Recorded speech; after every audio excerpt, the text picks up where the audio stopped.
Everybody's talking at the comic spot. The comic spot. The comic spot. Everybody's talking at the comic spot. The comic spot. Facebook, Instagram, YouTube, people at home, people who might come on here and watch this live. I have no idea what you're up to. I don't even know if you have your pants on, and I don't want to know. But I'll tell you what, today you got yourselves a real gem to get to know. But before I get into that, I have to take care of business, right? Right.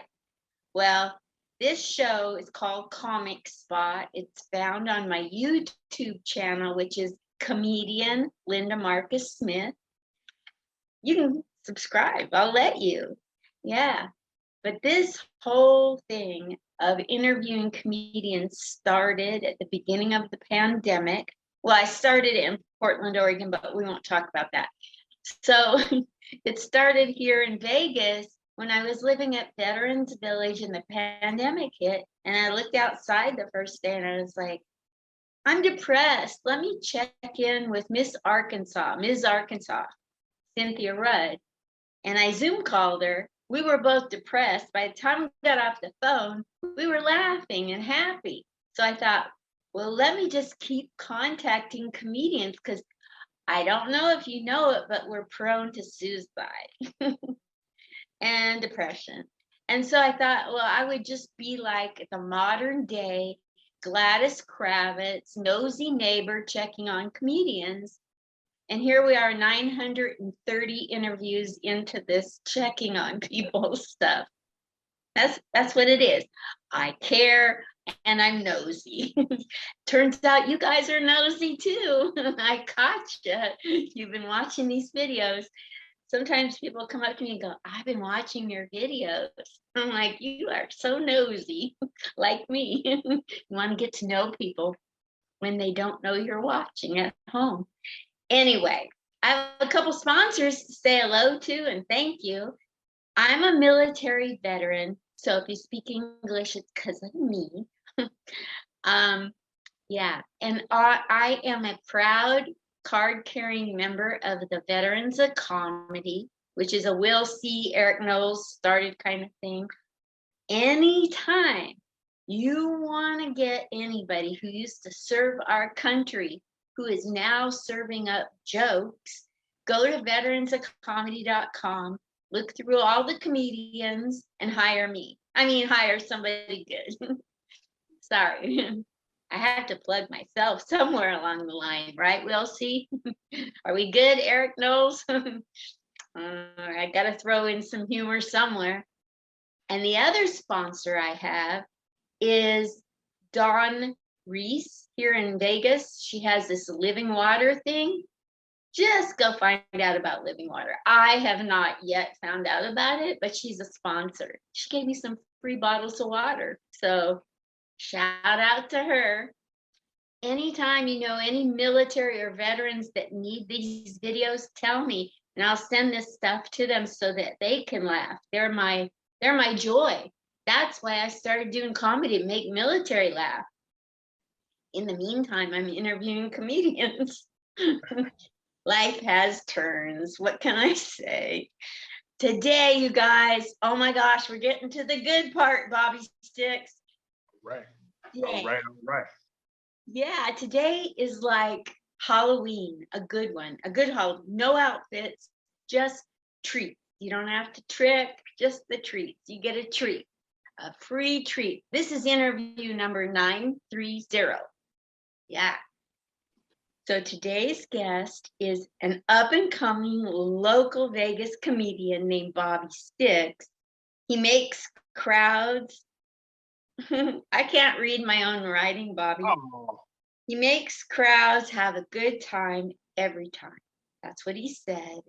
So in other words, what he's saying is he's like a really good OBGYN doctor. He delivers. That's it. That's all I have to add to his intro. I like improv. I don't know how to do it, but I'm learning. It's on the job training. You get it. Hey, you guys, welcome him right here, right now to Comic Spot.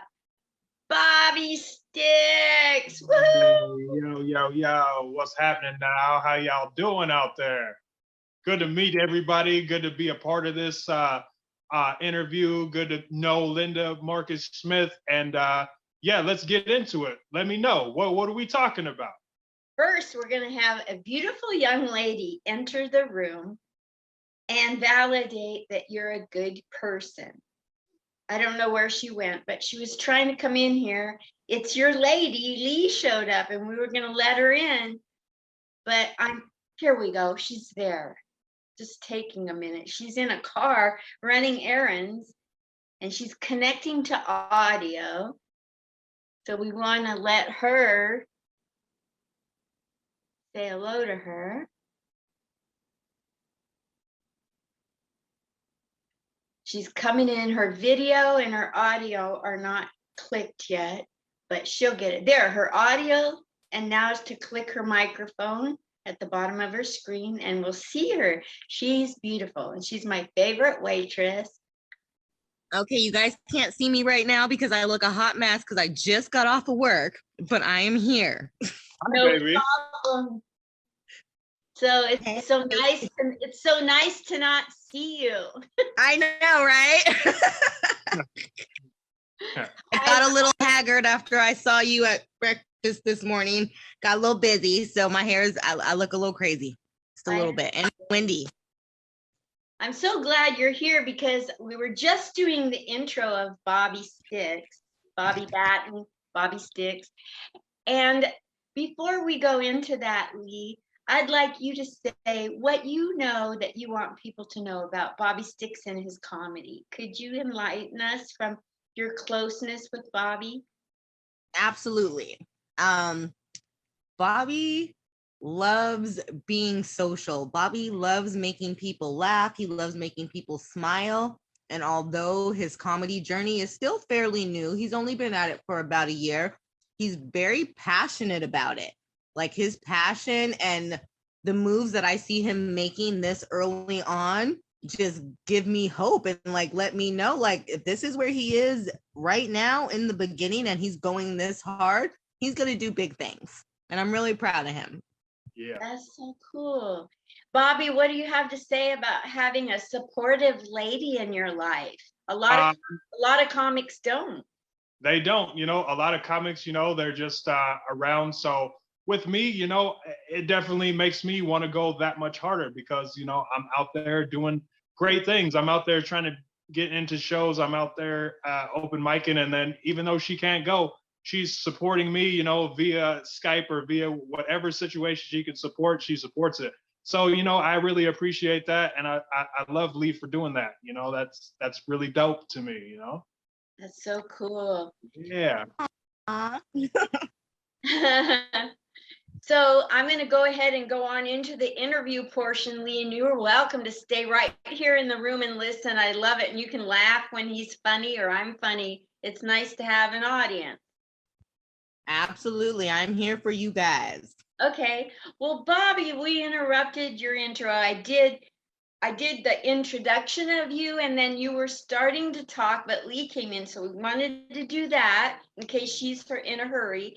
So Bobby, you live in Vegas. Were you born and raised in Vegas?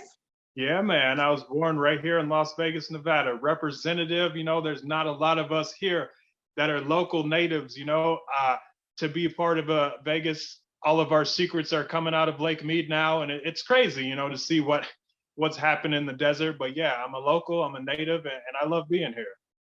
You belong here more than the palm trees. Oh yeah, I planted a couple of them back in the late 80s. You didn't. Tell me about that. It was just a school project, put a tree in the ground, see what happens. And, now they're full-fledged trees now, giving oxygen. So, low key, I'm helping Nevada breathe, and it's Nevada, not Nevada to anyone who's out there. It's Nevada, damn it. I'm passionate about it. Sorry. I thought it was California adjacent, but whatever. No, no, damn it, Linda Marcus Smith. No, Californians, I got my little beef with them. I like Californians. I like when they come and spend a couple thousand and then get back on the 15 and go back to Cali. That's what I like about them. Shout out to California. So you grew up here. I don't think you've always been in your 30s. You might have started out being born and raised. And when you were little, when did funny become a part of your life? Oh man, funny became a part of my life. I have a little brother, and I started doing imitations of my grandparents. And I used to get my butt whipped a lot because I used to make fun of my grandparents, and then I used to make my brother laugh. We'd be trying to go to bed and be like, no, don't you eat up all the food? You're gonna eat up all the watermelon, and that's just how it was. And I used to fuck around and do imitations, and then went to school and was just like the kid who I was really quiet with everybody, but like when I was with my select friends, that's when I used to really entertain my friends. I used to make fun of the hall monitors, and yeah, they used to get mad because I called one of them the skinny fat guy who was like this, and then I used to call the other one the fat hall monitor who was like this. And man, he got so mad at me and that I was making fun of him. I'm this little ashy little black kid, and he's like, "No, you got detention for a week," and I was like, "Oh." And then I was still, making fun of him, across the room, like, doing stuff. So yeah, I was just that kind of kid, and I just kept growing at it and just kept being funny. Never thought that this would have been an opportunity for me to actually tell my jokes, but then, it just branched out, and yeah, comedy I'm having so much fun with it that it's bringing me a lot of joy. Meeting a lot of cool people too, and a lot of strange people as well. But I like them all the same, Do you mean there's strange people in Vegas? Well, I mean, I met like two of them thus far. So why are you laughing? You know the same Probably two? one of them. Yeah, you're one of them. I didn't want to mention names, so you're one, and then the other one is who knows who it is, Justin Tejan, throw him under the bus. Oh yeah, Tijan, that's my boy right there. I like that guy. He's cool. He has a lot to say about his disabilities, you could say. Yes. Good guy. Yeah, he just lives probably 50 yards from me, not even a football field. Oh, he lives right there. Well, tell him I said hi. Does he cut your Right grass? through that window to the All right. next building. I was gonna say, does he cut your grass? But I don't think you can push the lawnmower. Okay. Oh man. He couldn't even pour the gasoline in it. Oh, he couldn't lift it up. Poor Justin. What a jerk. Doing that because he does it too. He's got a great sense of humor. We're not making fun of him and hurting his feelings. He's great with this. Because he has no feelings. That's why. We can.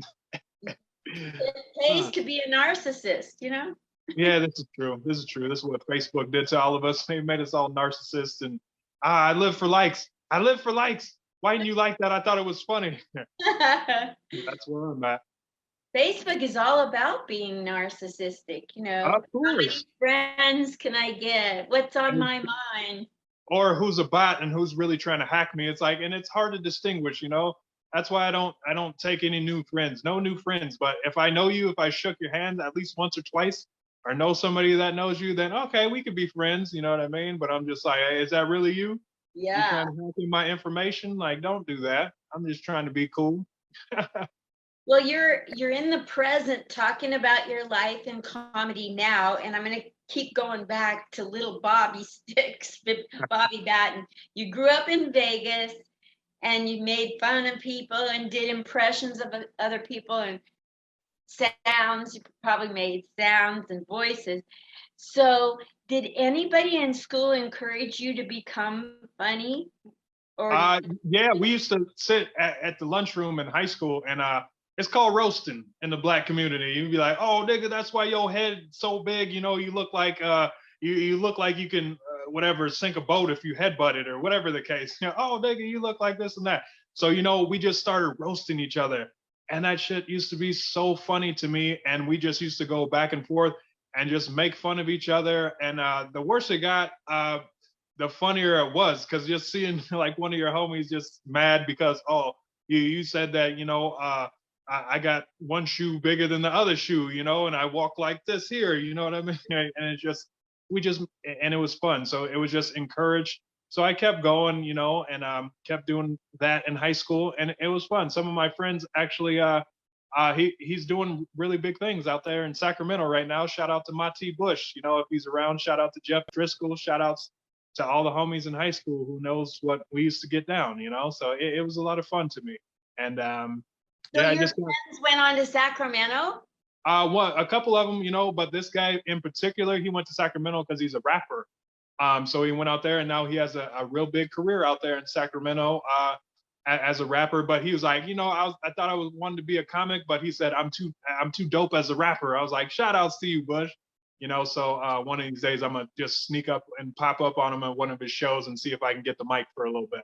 Do a quick set. So when you were growing up, did any teachers come up to you, this is a really funny thing you wrote, or you're so funny, or did the principal say, I'm getting sick and tired of you coming in the office, why don't you go do stand up, or why don't you No, I wish that was the case. I wish I was encouraged that way. I was kind of a badass in school. Like I didn't really excel academically. I don't know if any comics are like that, but because we're all geniuses. But what happened was I just kind of didn't really care about school at all. So I just kept going in life, and I was just like, okay, so we had to pass these tests, these proficiency tests, and I was like, if I don't pass it on this try, I'm just gonna drop out of school. And I was a street kid. I was in the streets. I was doing things. I don't really want to get on it too much, but yeah, I was not the nicest of guys, but I was nice. If it was like one on one, but if it was like I used to do things back in the day. So I just kept going, and I didn't know really what my life was going to turn out to be, because I didn't know if I was even still going to be here at 39 years old. I'm so glad to make it to 39.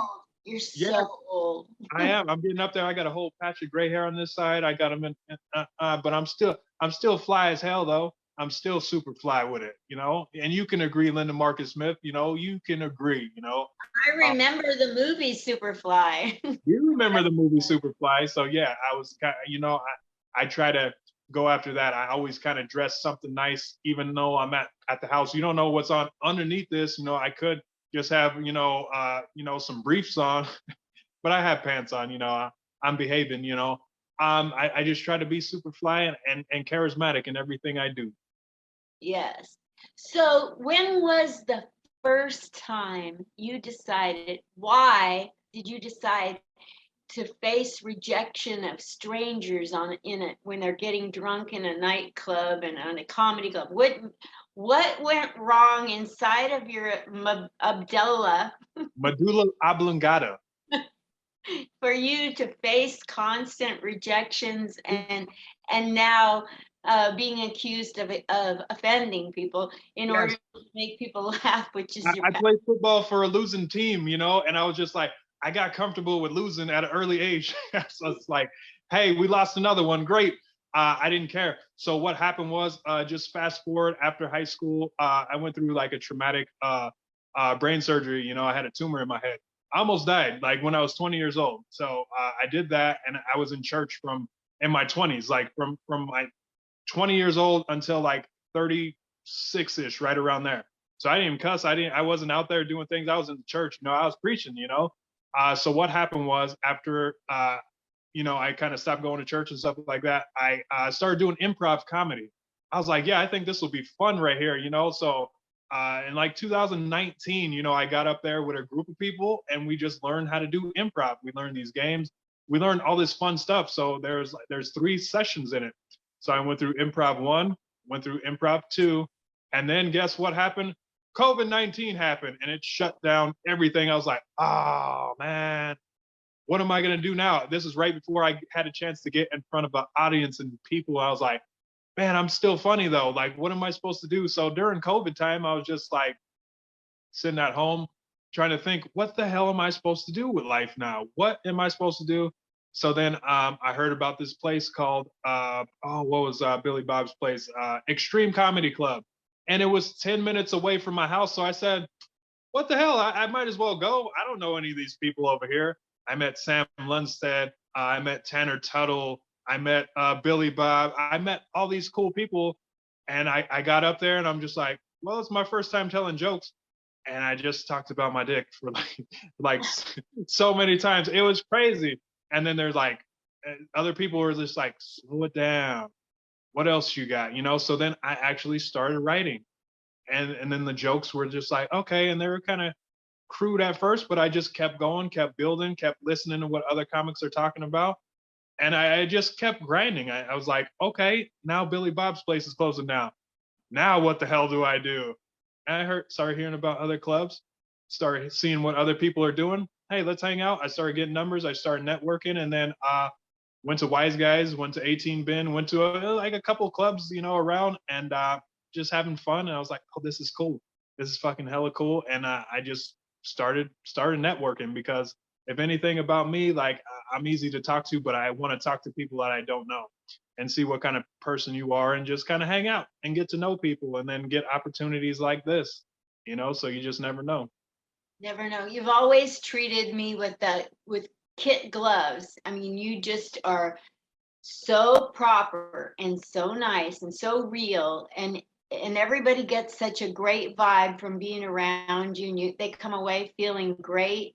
And that's half the key, you know, like if people feel like you're a good hang and you got material, you're going to get booked. I mean, if you're a lousy hang and all you want to do is run jokes by people or gossip or some stupid thing, you know, then you might not get booked. Or if you do get booked, you're going to get booked by people with the same values, and that's not going to last long.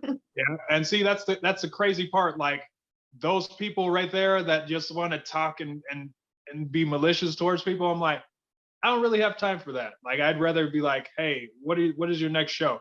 Oh, did you hear about that? Hey, I don't care. I don't care. Let them do them. You know, life is too short to worry about what the hell somebody else is damn doing. I ain't got time for that. So what I do is I just keep going and I stay cordial with them. But then I look for how can I talk with them and see if they. I like to squash shit. You know, even when I was a kid, like getting into trouble, like I was just like, hey man, I just want to smoke a little weed and talk to these girls. That was my big MO. But then when it went down, then it went down, and that was a whole nother thing. But I was always just trying to keep the peace. I was always just trying to be right here, you know. I was trying to be like Norway. I'm trying to be a neutral Switzerland territory, but you know, I'm not a punk either. But you know, I'm not getting into this because I want to fucking be a jerkbag. I want to make people laugh, damn it, and that's what it's all about. So that's why I'm here. Shit. Yeah. Okay, so I've got a series of questions I want to ask you. They're Okay. not difficult. You know the answers. So take your time with them, and you can talk as little or as much about each one that you want to. It's all up to you.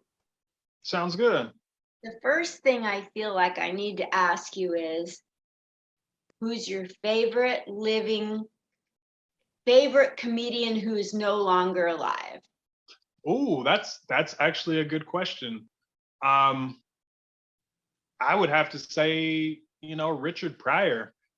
That just because of the fact that when I was a younger kid, I used to listen to him, and he had this bit about him going into this club owned by the mob, and he was just such a great storyteller, and he was like and he did like this whole bit about who he was and like how he came in with a gun and he thought he was something, and they looked at him, he's like hey Jimmy, hold on, I need you to do that one more time. Look at him. He's like, oh, look at him, he has a gun.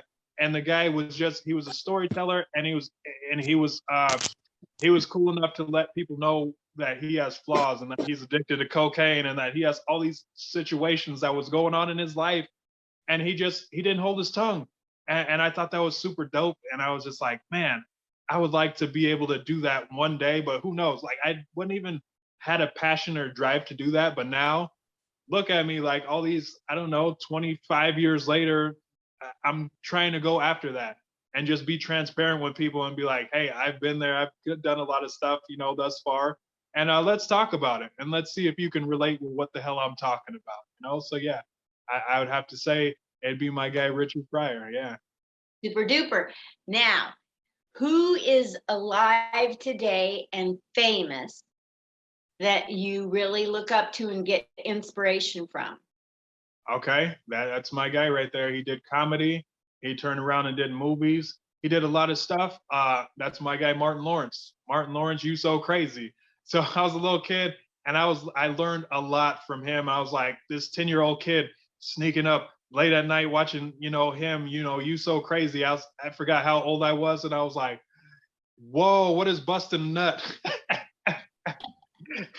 what is this man talking about smoking weed? What is this guy talking about?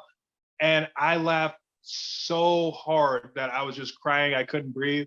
And of course, I'm like, I don't know, say 10, 11, 12. And my brother's like a year and a half younger than me. So I have him watching it and we're just laughing. And so he took his comedy. He did Def Comedy Jam, which just showed me other comedians. And then he was doing different movies, and I was like, wow, this guy, he's cool. He's definitely a major influence, in my life because the guy he's hilarious. I like Martin Lawrence. Me too. And I love he had his own show. Shanae. The man had his own show named Martin, and I was like, and he had so many characters, and he does character work, and the guy's a damn comedy genius as far as I'm concerned. Absolutely. That Yeah. Shanae cracks me up. How y'all doing? What's up? My name's Shanae. And he had the whole thing going. I don't think I could put a dress on though, me personally. Like as an adult man, like no, I don't think it's not my thing.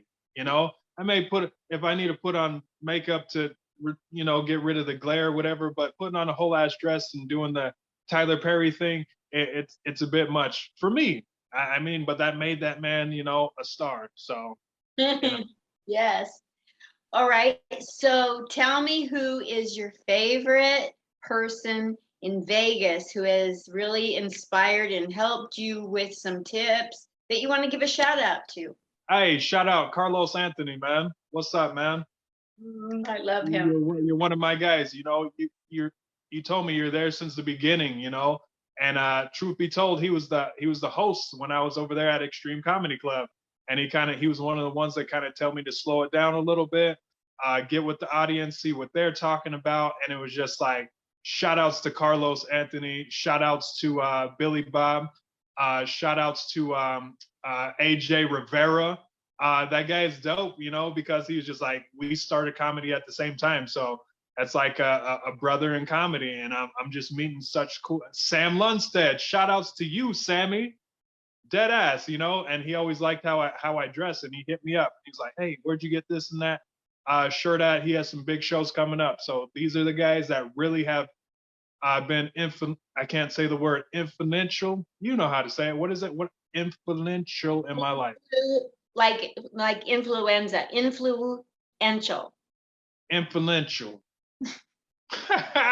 You laughing, I grew up with some country people, so certain words they come out a little they're important, they're important people in my life. So shout outs to all y'all.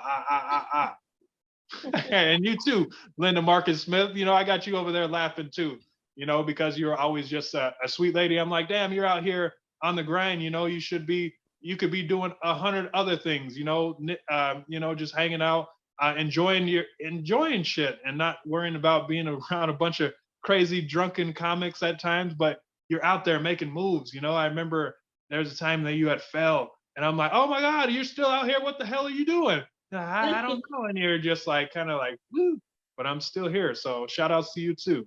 Thank you. Yeah, I keep falling and breaking bones, and then my bones don't heal. And then I got COVID twice. I don't know what I think I'm proving, but something. Well, you're doing it. You're out there doing it. And just, we're going to put a padded suit on you and that damn COVID mask, and we're going to get you a damn hat and say Fragile on there. And you're going to be like, yeah. And if I have to be your escort and walk you around, then, damn it, I'll help you out, I'll have you on one side and Lee on the other. There you go. That'll be perfect. That'll be perfect. We'll make sure you get from A to B safely. Yeah. Somebody said on Facebook today, if you want to know the longest way to get from point A to point B, just get in an Uber. Oh yeah, this is true.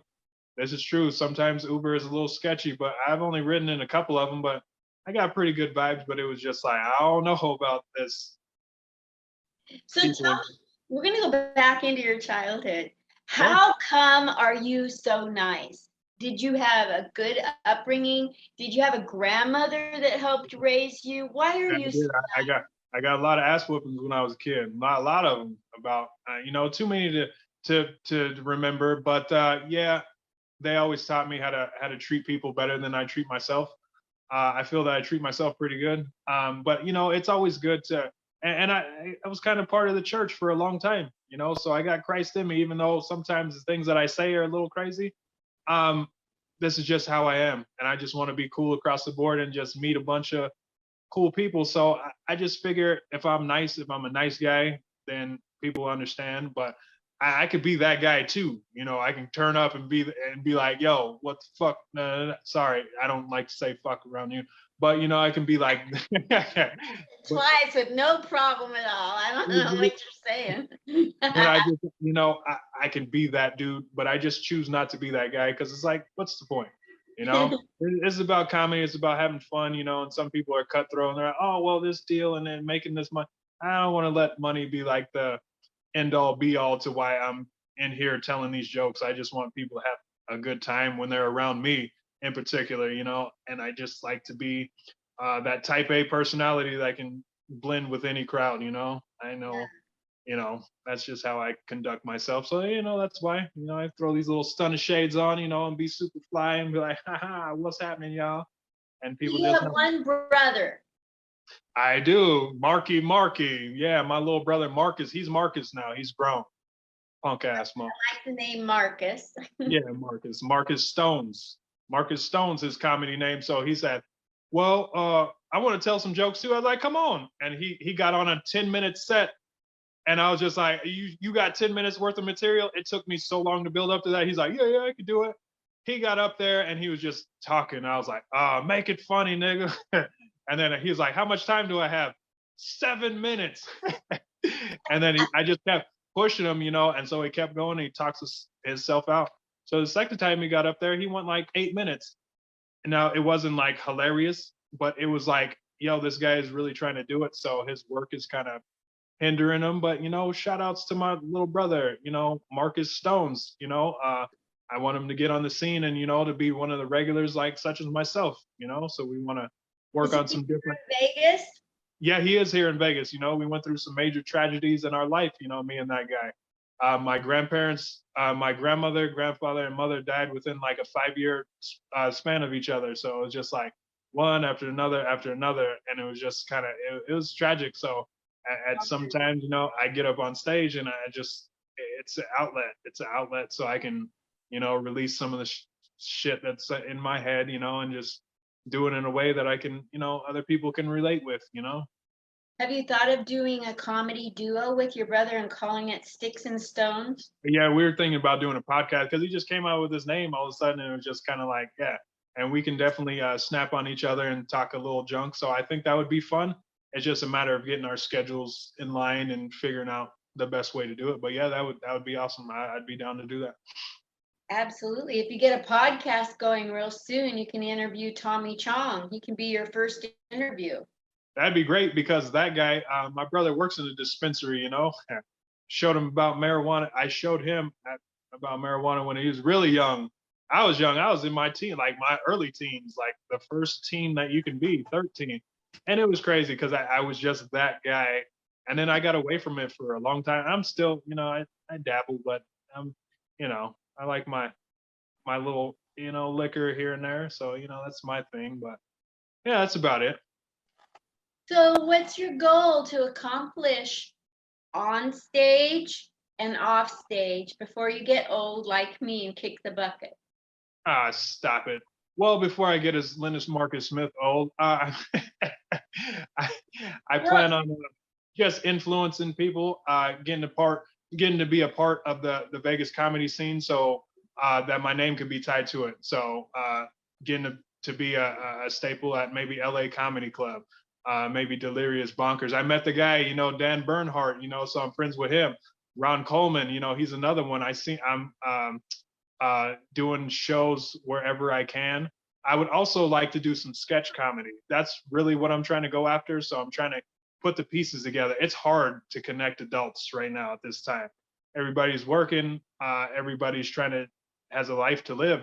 So as soon as I find time, I really want to work on a sketch show. I have some pretty funny sketches in mind that I'd like to start working on. Shout outs to my guy Roscoe and Reese, Rufus. Those are my guys that I like to write with. Had a couple writing sessions and kind of fell off. I stepped away from comedy for a little bit, and when I came back with a full head of steam. I was like ready to really get involved in some things and really trying to challenge myself to just like do bigger shows and to be in front of like audiences that really see if I'm as funny as I think I am in my head, which I know I am because like Wise Guys, like the first time I went up there, I was like, oh damn, I have a whole ass audience and they're all laughing. So I know I got it. So it's fun. It's just about connecting the pieces. And when I get as old as you are, I'm still gonna stay on the grind. I'm gonna put my big boots on. I'm gonna put my suits on, put my stunner shades on, and I'm gonna be out there. Because you're an inspiration. Because like I said, you could be doing a whole lot of other things, but you're over here interviewing my crazy ass, trying to figure out about me. So because you're nosy, that's why. You said that you said you were nosy, and now you get a little glimpse, of what it is. I stood outside of Jimmy Kimmel's before the pandemic when it was open, and I stood outside and I saw hundreds of people walk up to the kiosk, stare at all the pictures of all the possible headliners, stare at it and walk away. And nobody was they weren't making any sales from it. People would go up and they'd look at pictures and names and then they'd walk away. And I thought, people need to know who you are to know if they want to support you and how better, I wish more people would interview comedians and get it out there who you guys are, because who I am, I love being interviewed. Yes. It helps you come up with snappy answers to stupid questions. Hello. And I'm good with that. That's where my improv training comes, because you can ask me any stupid question. Ask me a stupid question and I'll have a snappy answer like instantly. It's like, I don't even have to think about it. I just go. And Are those your glasses? Yeah, these are the ones that I usually put on, when I'm feeling myself, when I'm comfortable, when I'm just like, this is Bobby Stikx right here. This is what Bobby Stikx wears. This is Bobby Batten, with my other glasses. I can't see without my glasses. And I'm like, oh, hey, there she is. How you doing? So Bobby Batten is kind of straight-laced and Bobby Stikx is ready. Yeah, that's my alter ego. I'm building him up to be that way. Bobby Stikx is like 9-to-5 job, 401k type of nigga. You know what I mean? Bobby Stikx is like, kind of a loose cannon, a little mouthy, a little charismatic, a little like right off the hip, so I hit you with some funny facts and I just keep going, whatever you want to know, I'm ready. So with that, take your glasses off. Hey, what's going on? So that's Beyonce Knowles, and put your glasses on. That's Sasha Fierce. No, I don't. That's a bad example, Linda Marcus. No, don't compare me to Beyonce. No. That's a good thing. I mean, she's like popular. But she's popular, but with she's a billionaire. She's a billionaire. I'm not mad at that. But I'm just like, maybe that'll be me and Lee one day. Matter of fact, that's gonna be me and Lee. I'm gonna be the first billionaire in this comedy game. How am I gonna make $1 billion? By inspiring the world, and touching. You know what I mean? Touching like that. Hey, you're different. I'm different. So what? So what? Now that that's out of the bag, you're black. I'm white. I'm white. You're black. You're Mexican. Wait, I'm white? Yeah. But what I'm saying is that we're different, but we're all the same. Damn it. And it's just like, once we get past that shit, then it's just like, okay, what else is there to talk about? You know what I mean? So yeah. I just want to touch people. And shout outs, my cousin, Shannon Joy Rogers, she was a writer for Jimmy Kimmel, dead serious. And she was on Ellen too. So it runs in the family. So yeah, she lives in LA now, and she, goes to the Comedy Store. She does all these different podcasts. She's on the stage. I'm like, okay, I'm gonna hit her up as soon as I get done with this. And I have a question. Yeah, go ahead. Can you hit her up so I can interview her? I will do that. I'll talk to her and say that there's a crazy lady in Vegas named Linda Marcus Smith, and she interviews. She wants to meet funny people, and yeah, she wants to talk to you. So yeah, I'll give her a shout out. That'd be so cool. I'd love to hear her story. You're so cool, you know. Thank you. So, right now, where would you honestly say that your comedy is at, and what do you see in the next year, short term? Okay, so honestly, I think I'm above average. You know, so I'd say like I don't know, 6, maybe 7, depending on the day and the time. If there's an audience there, I can work with the audience. So you know, 6, 7. You know, um, so that's why I keep grinding and I stay on it. And I'm getting some good opportunities here. Maybe we'll talk about that in a little bit for my opportunity. So, but yeah, I'm just working my angles, working on what's going on. I don't, you know, necessarily go on the political aspect, but I just try to build up. I try to build up, and then if I touch on that, then I know a little bit about it. So, yeah, I just keep grinding and then see what jokes land and see what jokes don't land, and I just work on it through that. So if I'm in a big group of people and that joke doesn't work, or if it is, you know, doesn't hit, then maybe it'll work in another crowd, or maybe I should just scrap that one and keep going. I filled up like 2 books. I filled up 2 books full of jokes and comedies. So I'm just like, I have an arsenal of stuff I can talk about. So I'm like, yay, I'm getting good at this. That's awesome. And I What plan is on going to at least the 8 by the end of the year. At least the 8. what is your process, Bobby Stikx, for writing jokes? I hear the punchline first. What's your process? Me, I think of a concept first. Like, what can I talk about is like the internet or like social media. So I think of a concept and then it's like, okay, what about the concept is funny?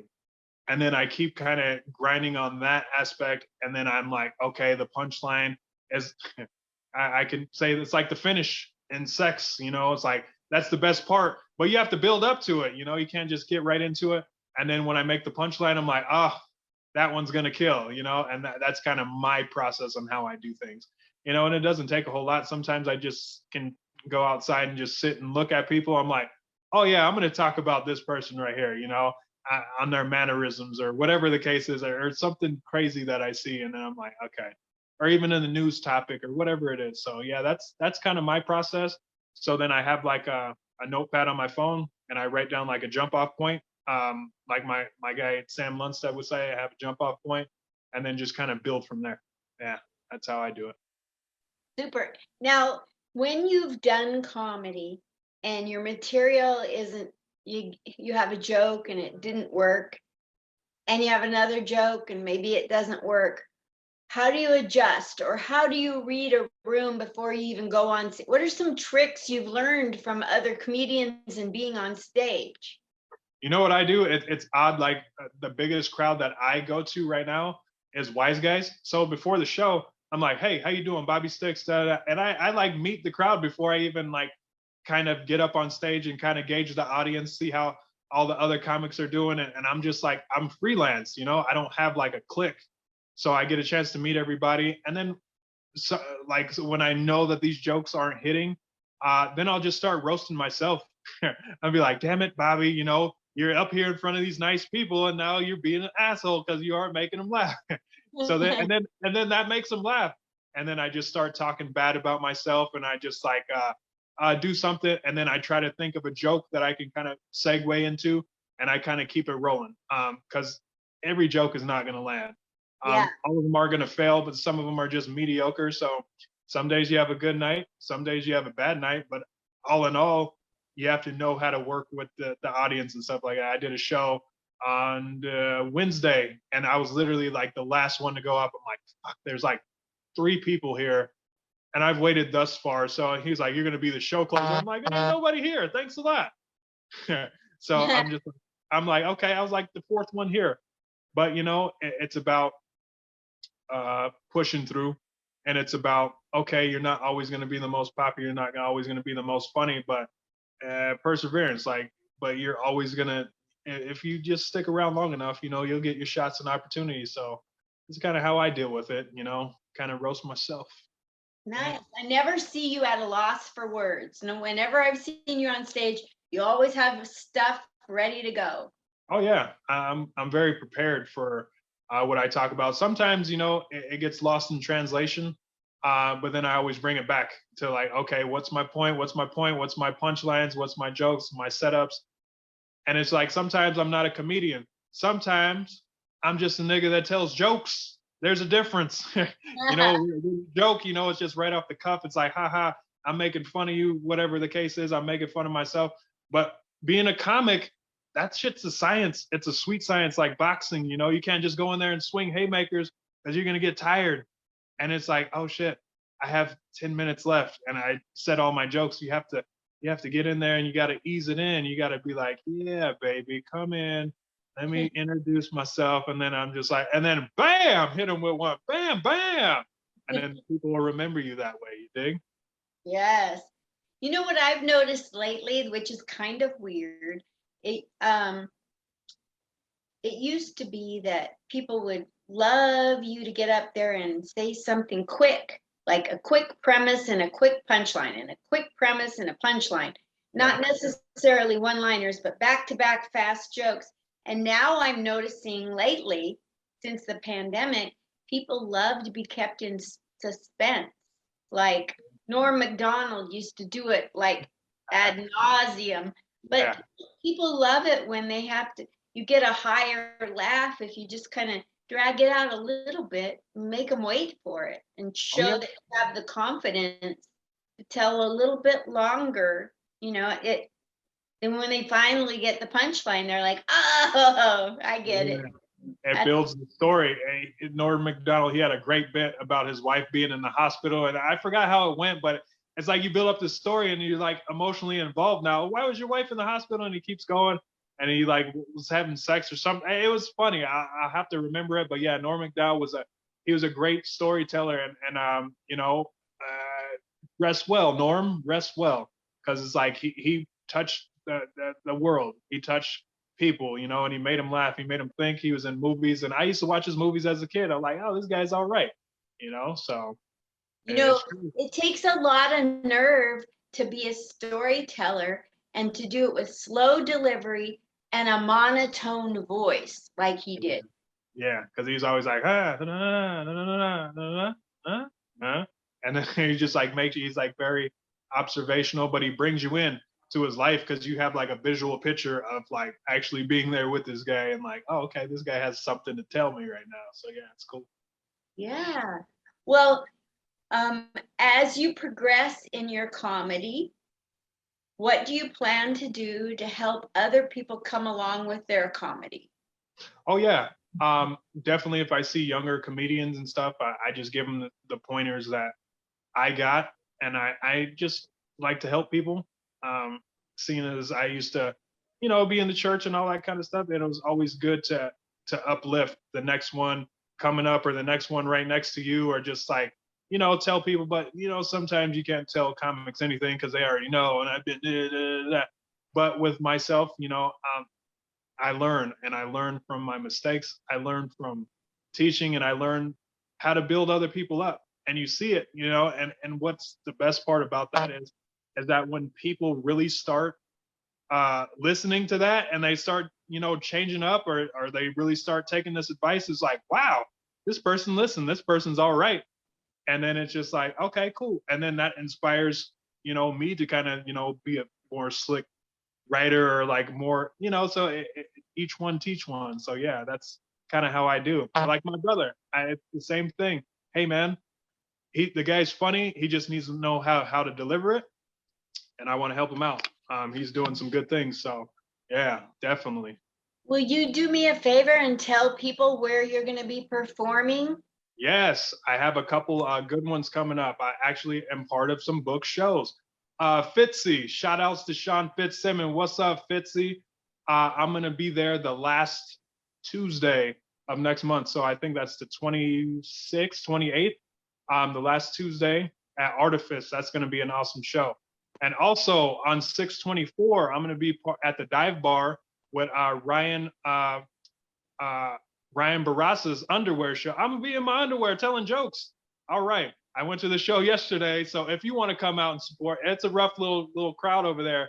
But yeah, I'm gonna be over there, so I'm putting my name out there. I'm exposing, or exposing myself to other people. I'm also trying to do jokesters. With Ron Barnhart. So I'm gonna go meet him. Don Barnhart. That's what I said. You heard wrong. You thought I said Ron. You're crazy. You got So- Ron Coleman and Don Barnhart, or you got them married. Oh, well, I thought they were a couple. That's the most wonderful geriatric couple that I know. You officiated the wedding, remember I was there, I was singing. You know what I mean? He's your queen to be. See how I cleaned that up? Anyway, shout outs to Don A. So yeah, I'm gonna try to go over there. Probably the first week in June. So I think that'll be fun. I heard he does a show every night. So I want to just be known. He does, and we're not even talking about when he's home with Linda. Exactly. When he's home with Linda, it could be a whole nother scenario.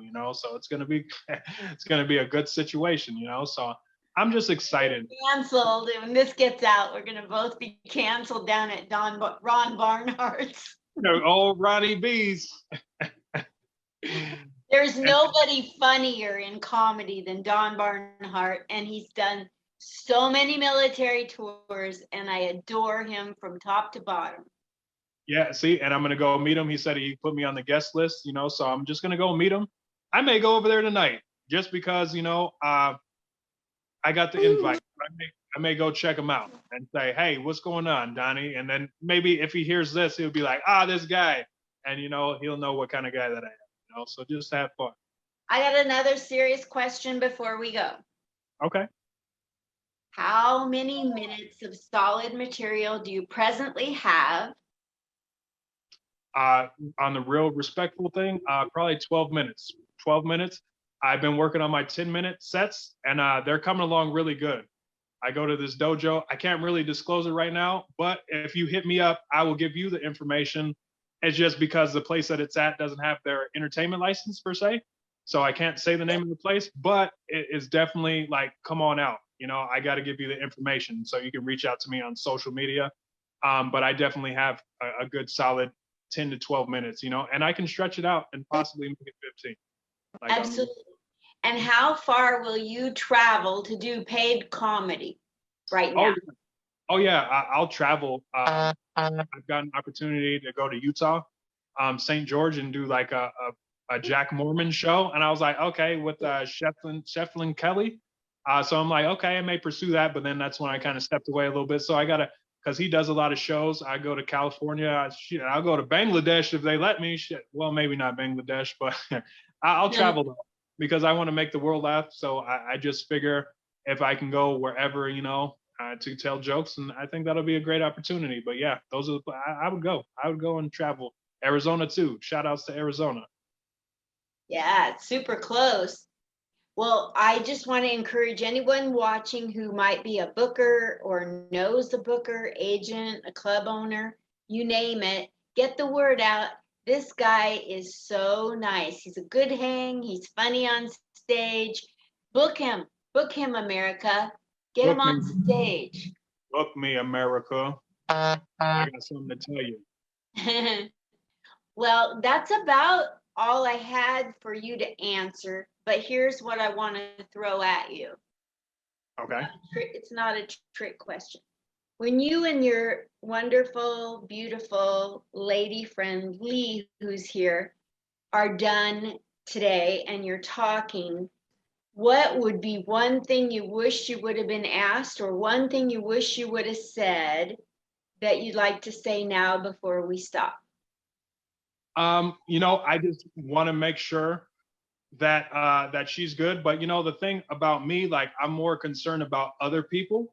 So I'm just like, shout outs to you, Linda Marcus Smith. You know what I mean? And then shout outs to, like, with me, like, getting interviewed, I always interview the interviewer. So I'm just like, would you, what kind of comedy legacy do you want to leave behind? You know what I mean? When you think I retire, I'm not dead, but damn it, now I just endorse people.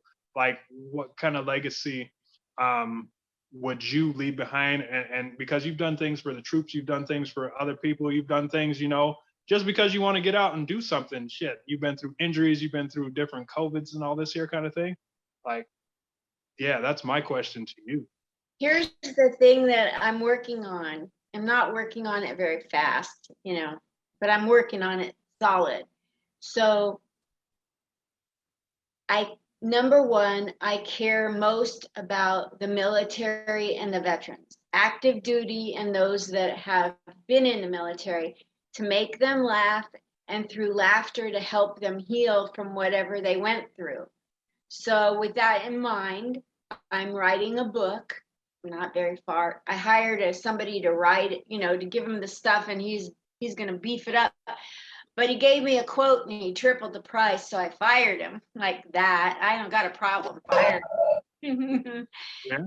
So the book is going to be called The Fourth Quarter, but it's not spelt like the number 4. It's spelt like springing forward. The fourth, Okay. and it talks about healing all the way to the end of the fourth quarter, like football. Yeah. And in the book, I have 17 chapters of the 17 different big traumas in my life, how I got through them, and then a joke about each one of them. Wow, that's actually pretty creative, and that's gonna inspire, and I hope that touches and inspires, a lot of people that read it, especially in the military, because I was not in the military, but I give a shout out. I know a lot of people that have been in the military, and it's just like, man, y'all have dealt with some serious things. So shout outs to the military and anybody who's served this country that is kind of turning their shoulder to them. It's like, what the hell? This guy gave his life, or he gave up limbs or appendages or his mind, and you guys are just like, whatever. We'll get another 18-year-old kid who doesn't know anything. So that's the answer to what's the legacy. I want to leave a legacy that, I was here for the military and the veterans. That's awesome right there. That's what I want to know, because I'm like, the first time I met you, I was like, is she like the owner of the club, or like, who is this lady right here? I didn't know anything about you. People always think I'm the owner of some damn club. Because you come in and you're an older lady, and it's just like, oh, you're a comedian? Like a comedian? And then you get up there and you tell your jokes. I'm like, oh, wow. And then you call off and have a little V-neck, the deep V-neck. I'm like, Linda Marcus, man, you better quit before one of these seasoned dudes comes around you. You know what I mean? I'm going to have to check them. Every time I get done, somebody says, oh, you're so beautiful. And I'm like, what about the comedy? I'm not in the Miss America contest here.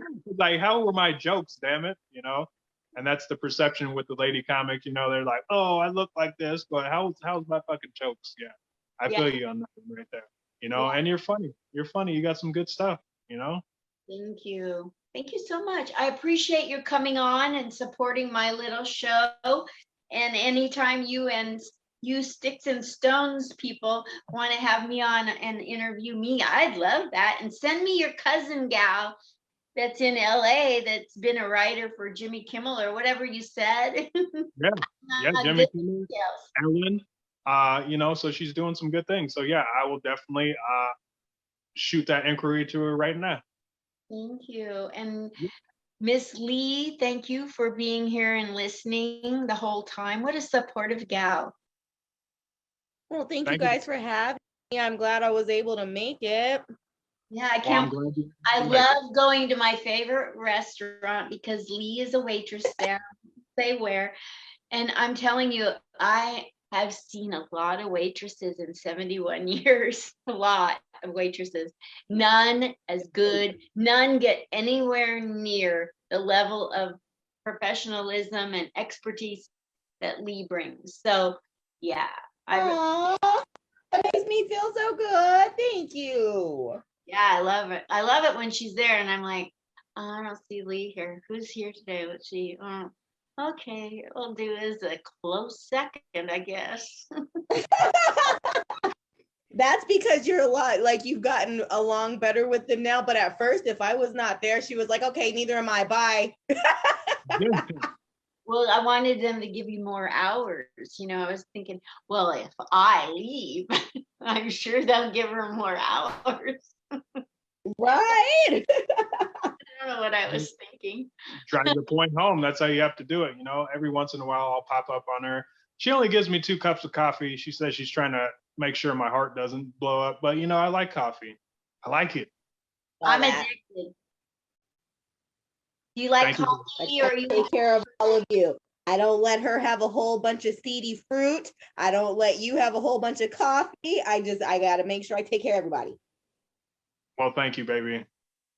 My pleasure.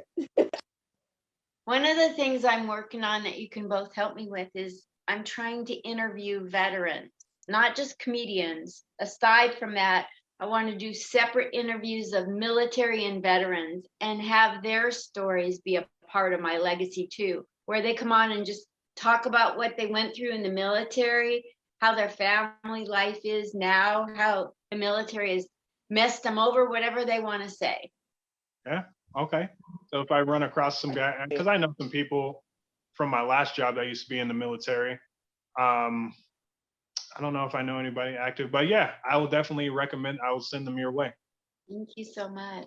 You're welcome. I'm gonna let you guys go. You don't want to be with an old lady all night, but you've been a Not doll really. to come on here, both of you. Thank you so much. Hey, thank you so much for having me on. I'd like to give a shout out to anybody who's watching out there via Facebook, via IG, Snapchat, Instagram, Twitter, MySpace, all that. You know, shout outs to y'all for putting up with my nonsense and, you know, just hearing me out. This is what I am. This is me, Bobby Stikx, the nigga with the big, you know, heart. We'll put it that Oh my way. God. But you can rhyme it. Whatever you rhyme, you know, that's what I am. Sorry, baby. That's just what I say when I'm on stage. You'll see it when you're. Now I'm in trouble. But you know, I just like to have a good time, and I hope everybody has a great Memorial Day weekend. Have a couple drinks, but don't fucking drive. All right. Thank you for saying that. All right. Well, Damn thank you straight. again. What, Lee? I said, damn straight. No drinking and driving. No. Oh my gosh. I got hit by a drunk driver in 96. And I tell people on stage sometimes, you know, like if you get a brain injury, I got hit by a drunk driver, I got a brain injury. And if you get a brain injury, you want one just like mine. You have to go out and make sure that the car that's coming at you hits you over on this side up high. Yeah. But if you get anything different, you're on your own. That's when things get a little crazy. Yeah, I know about a traumatic brain injury. Because you had that surgery, so that's in some ways equal to, or can even be scarier than a brain injury. Yeah, I didn't know if I was going to make it. I was about to be 21. I was like, oh, I'm getting ready to do this, this, and this. And then, you know, my plans were changed, you know, but I'm still here. I'm still standing, you know, and I'm happy to be here, you know, getting interviewed and, you know, telling jokes and, you know, talking about it a little bit. Absolutely. Well, again, you guys, book Bobby Stikx. I have his right on the post. I put how to get a hold of him on Instagram and Facebook. He's getting booked here in Vegas. He's getting booked around the country. Keep booking him. Support his comedy. Help his numbers by clicking like to where those 2 things I posted, and get to know him. Watch his comedy. Come out and support him. When he says he's going to be somewhere, be there. You don't want to be square. Be there. Be there. Come holler at me. Come see me. Thank you so much for your friendship and the interview. You are a doll, and so is Lee. Well, I appreciate that. And you have a good rest of your evening. All right. Thank you. You too, you guys. Bye. Bye. Bye. Bye.